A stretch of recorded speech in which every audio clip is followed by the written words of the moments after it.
So what is up mga buddy, it's me again, Ryan Cortez from Ride with Rai. So ngayon, araw pala natin is, anong araw ba ngayon mga buddy?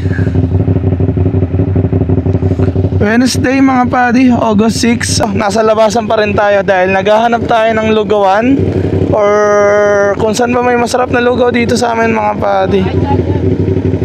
Siguro ang bagsak ko na ito sa may na Valenzuela.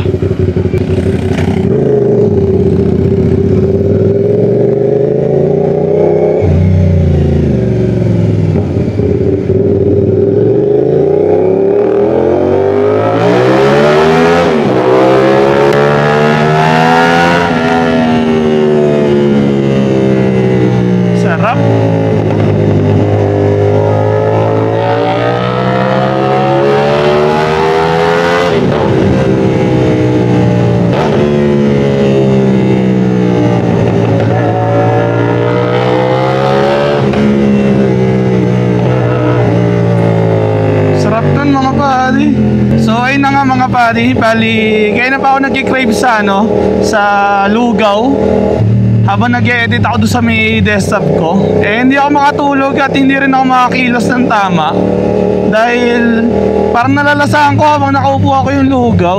Kaya ayun, finding lugaw tayo ngayon mga buddy, samahan nyo ako. Nga pala mga buddy, tingnan nyo yung visor na gamit natin ngayon sa carbon natin. First time natin na clear visor ng gabi. Kasi kahit gabi ang gamit nating visor yung smoke or yung dark lens Pero ngayon, ayan, naka-clear visor tayo para kahit nakasarado yung visor natin is makakapag-drive tayo na maayos, hindi na natin kailangan magtaas.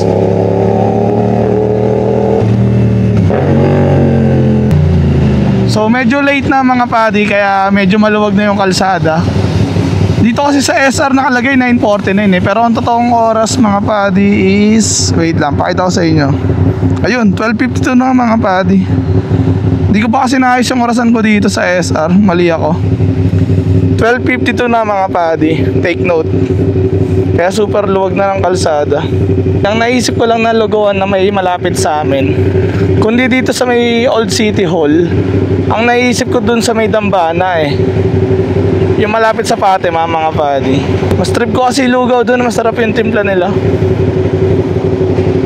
Tsaka wala na akong maisip malapit dito sa amin Tsaka para makalayo na rin tayo, diba? Sakto na yun, siguro doon na tayo sa Fatima.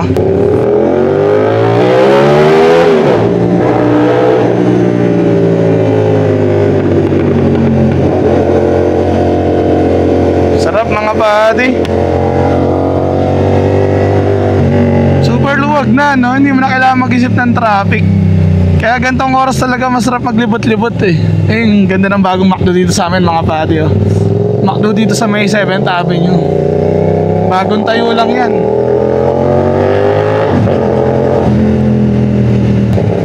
So dito pala kay Victoria mga buddy, nasanay na akong kahit di na ako gumamit ng clutch sa pag-upshift tsaka sa pagda-downshift. Tulad nya, tinan nyo, downshift, diba? Pag na-practice nyo naman yun mga buddy, mape-perfect nyo rin. Sa una nakakailang siya mga buddy, yung akala mo parang di papasok yung gear. Sa una lang naman yun. Pero pag na-practice mo is parang baliwala na. Parang normal na naka-quick shifter ka kahit hindi, diba? So it takes time para ma-practice yung mga ganon. Kung hindi ka pa talaga sanay hindi gumamit ng clutch.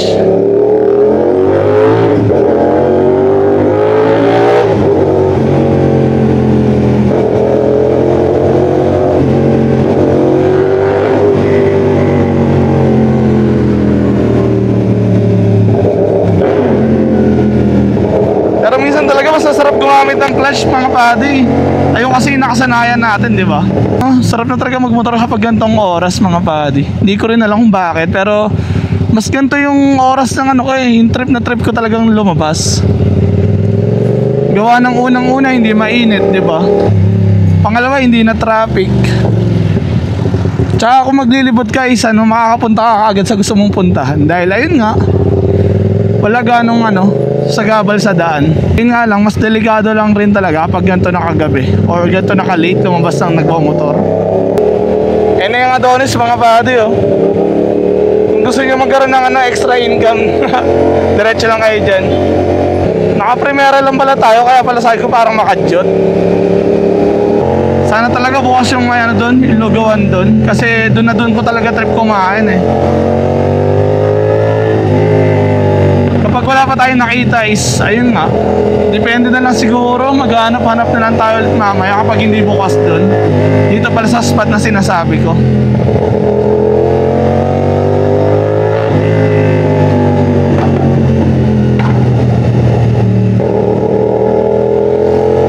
May basa sa may kabila. Ba't kaya? Hindi naman umulan.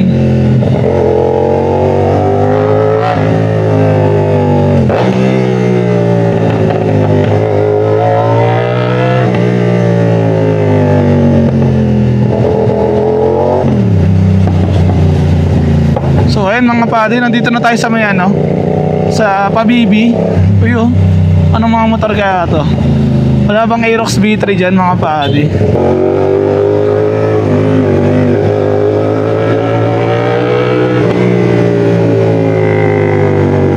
Sarap talaga pag gantong oras. Parang pangit ang daan ngayon dito sa may ano, Valenzuela mga padi, no? Parang daming ginagawa, oh.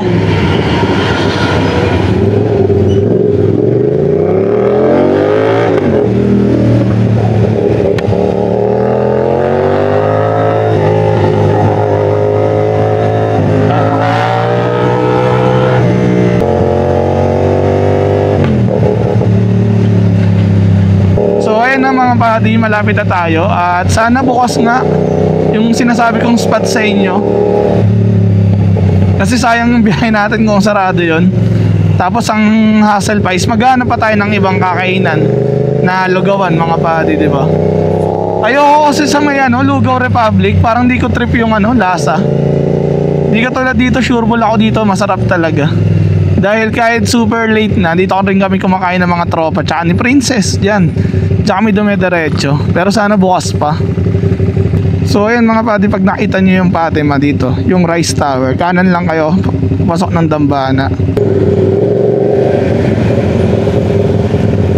Sarado kaya or bukas? Bukas or sarado? Bukas or sarado? Uy, bukas yata mga padi. Oh, bukas na, bukas. Nice one mga padi. Napaunlakan tayo. Ayun mga padi, oh. Diba? Solid yung spot natin. So ayun yung Olpo, yung Rice Tower. Aray. So ayun si Victoria. Parking muna natin dyan.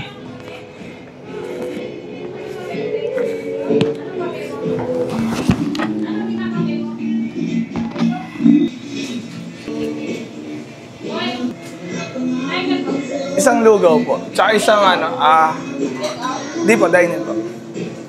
Tapos, isang itlog, tsaka ano, isang, palagdagan na lang po ako. Isang itlog, tsaka isang lumpia.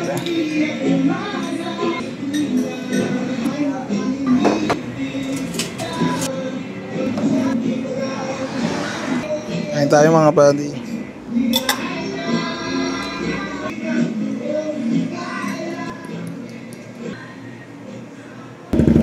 Ay, grabe mga buddy. Solve na tayo sa kinain natin. Isa't kalahating lugaw na may lumpia. Tapos ano, itlog. So, nag-take out pa tayo para kay Princess. Ayan, kung makikita nyo, nagtataka kayo dyan sa ano, sa harapan natin. May nakasupot. In-orderan ko rin siya dahil favorite niya yung lugaw dito eh.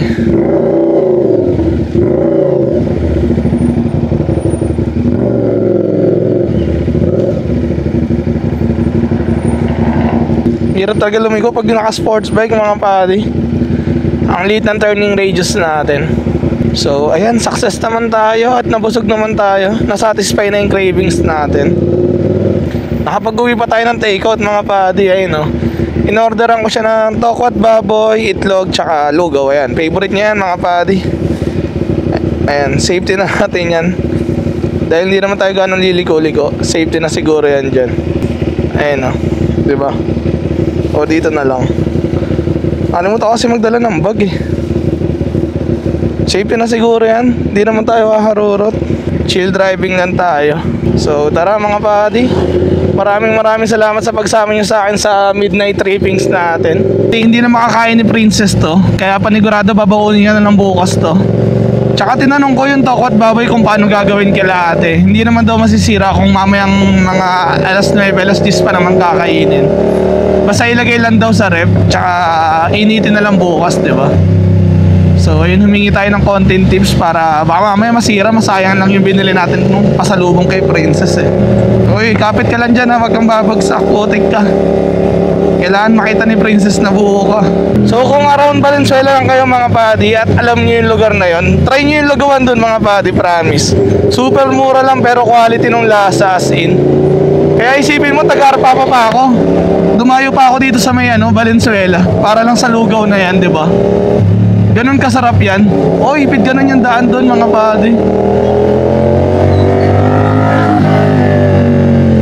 Pucha, napapabira tayo. May lugaw pala tayo dito sa harapan natin.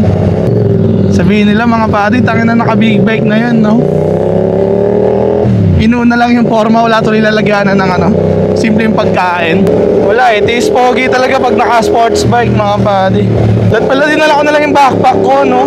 Para nailagay ko ng maayos yung lugaw. Pero walang no choice na tayo mga buddy, nandyan na yan sa harapan natin. Panindigan na natin yan.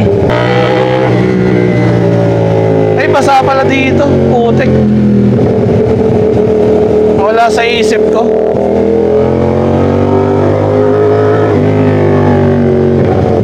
Visit na lugaw tayo, makisama. Parang dumadami na yung nightlife dito sa may monumento mga buddy, no? Kaliwat ka ng bar na yung nagsisipagtayuan.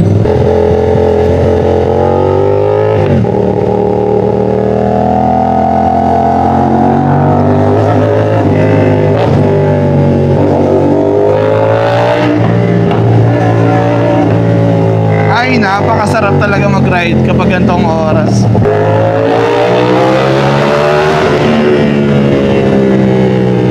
Nakakagigil yung throttle mga buddy, no? Lalo na kapag gantong ka-open yung kalsada. Pero mahirap na. Hindi mo rin masabi talaga yung yung buhay kalsada. Mahirap na maaksidente. Kaya kung maharurot kayo mga buddy, isipin nyo muna, twist at your own risk talaga mga buddy. Hindi siya pwedeng basta-basta.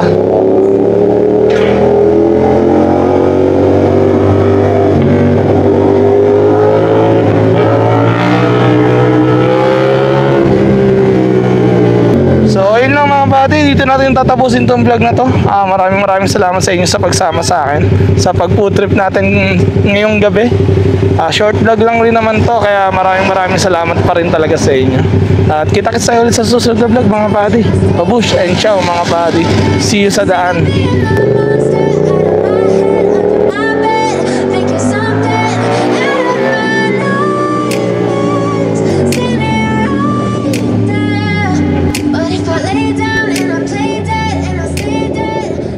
So yun mga buddy, update sa ating lugaw. Safe pa naman. Malapit na tayo dito sa amin. At ayun, nakarating naman ng maayos yung lugaw tsaka yung itlog. Hindi naman natapon or tumalsik kanina. Habang pauwi tayo dito sa atin sa may Arpapa mga buddy. Wanna give me wings.